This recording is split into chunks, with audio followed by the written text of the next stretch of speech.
করবে না তো, ছোটবেলা থেকেই শিখাইছে।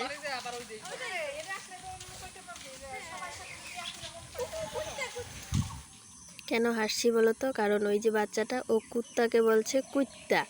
জানি না ওটা ওদের কি ভাষা, ওরা ওভাবেই কথা বলে। আর এটা হচ্ছে আমার বৌদি, আর বৌদিদের বাড়িতে এটা হচ্ছে মৌসুমি ফলের গাছ। তো তোমরা সবাই কেমন আছো? আশা করছি ভালো আছো, আমিও ভালো আছি। এ হচ্ছে লুসি, বৌদিদের বাড়ির লুসি। ও কিন্তু অনেক ভদ্র, যেহেতু মানে ওর দুদিন থেকে শরীর ভালো না, দুদিন থেকেই ওর জ্বর, সর্দি, কাশি, সেই জন্যই ও এভাবে চুপ করে আছে। না হলে ও লাফ দিয়ে এতক্ষণে কোলে উঠে পড়তো কখন। ওই যে মাথাটা হাতায় দিলাম অল্প, এখনও শান্ত। মানে জ্বরটার জন্য ও এতটা দুর্বল হয়ে আছে, না হলে ভালো থাকতো। আর এটা হচ্ছে বৌদিদের লজ। আমরা যাচ্ছি আজকে এক জায়গায়, সেখানে নদীর জল অনেক বেড়ে যাওয়ায় নদীর পাড়ে যে গঙ্গা মন্দির ছিল, সেই গঙ্গা মন্দির ভেঙে গেছে। আর এটা হচ্ছে দাদা বৌদিদের লজ, আরণ্যক রিসর্ট। এখানে সবাই আসে ঘুরতে, শীতকালীন সময়টা বেশি ট্যুরিস্ট থাকে, ট্যুরিস্ট ভিসা। আর ওই যে উপরে দেখছো একটা ইসের মতো, ওখানে সবাই বসে আড্ডা দেয় উপরটায়, আর নিচে একটা দোলনা আছে, ওখানেও সবাই থাকে। আর এই রিসর্টের থেকে, রিসর্টের সামনেটা তো দেখলে, পেছনটা দেখবে না? তো চলো, এই যে সিঁড়ি দিয়ে উপরে উঠছি বাঁধের দিকে, আর এই দেখো নদীতে জলে ভরা। আর এটা হচ্ছে রিসর্টের মানে নদীর পাশে যে সামনাটা, ওটা সামনের দিকে ব্যালকনি আছে, ওখানে দাঁড়ালে অনেক সুন্দর দৃশ্য দেখা যায়, বেশ ভালো লাগে। আমি তো গেলেই এই জায়গাটায় চলে যাই, অনেক সুন্দর হাওয়া আসে, প্রাকৃতিক হাওয়া, দেখতে ভীষণ ভালো লাগে। তো দাদার রিসোর্টটা পার করে তো চলে এলাম সামনের দিকে। এই রোডে না অনেকগুলো রিসোর্ট আছে, সেখানে অনেক লোক থাকে। আর প্রত্যেক দিন এখানে লোকজনের আসা যাওয়া। অনেকেই বলতো আমাদের জলদাপাড়া প্রত্যন্ত গ্রাম, আমাদের জলদাপাড়াতে ভালো কিছু নেই, ভালো ডাক্তার নেই, ভালো কোনো মানে কোনো ঘোরার জায়গা নেই, অনেক কিছু নেই। তো তাদের জন্যই আমি এখন বলছি যে যারা বলতে আমাদের জলদাপাড়া নাকি অনেক প্রত্যন্ত গ্রাম, তো তারা দেখো আমাদের জলদাপাড়া এখন কতটা উন্নত। দেশ বিদেশ থেকে আমাদের জলদাপাড়াতে লোক আসে, এমনকি আফ্রিকা থেকেও আসে। সেদিনও এসেছিল দাদাদের রিসর্টে আফ্রিকার লোকজন। তো তোমরা দেখো, তোমরা যারা বলতে সব সময় আমাদের জলদাপাড়া নাকি খুব গ্রাম, জঙ্গল, তো জঙ্গলেই ভালো, বুঝছো?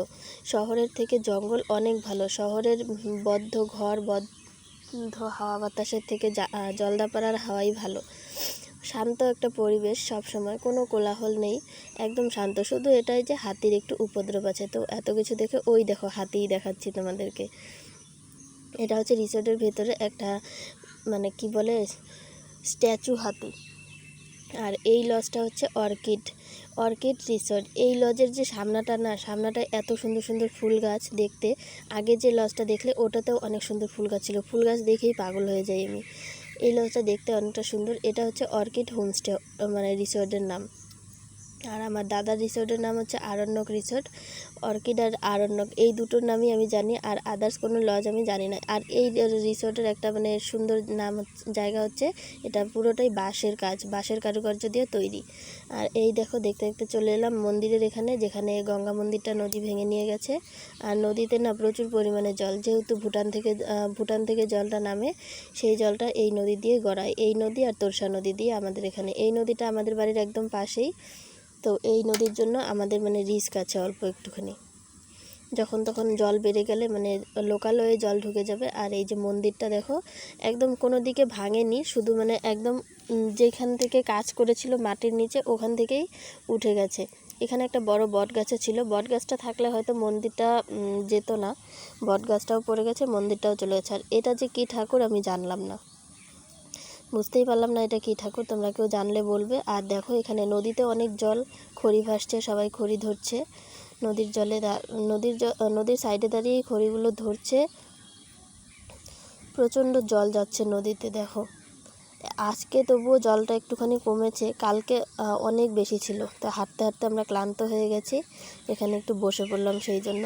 আর দেখলে তো আমার মা কতটা ইসে করে, আমার মাও হাই দিচ্ছে। তো ওই যে পাশের ভাস্তি, ওরাও হাই দিচ্ছে। আর ভাস্তির কানে যে কাঠগোলাপ ফুল, ওটা আমার গাছের কাঠগোলাপ।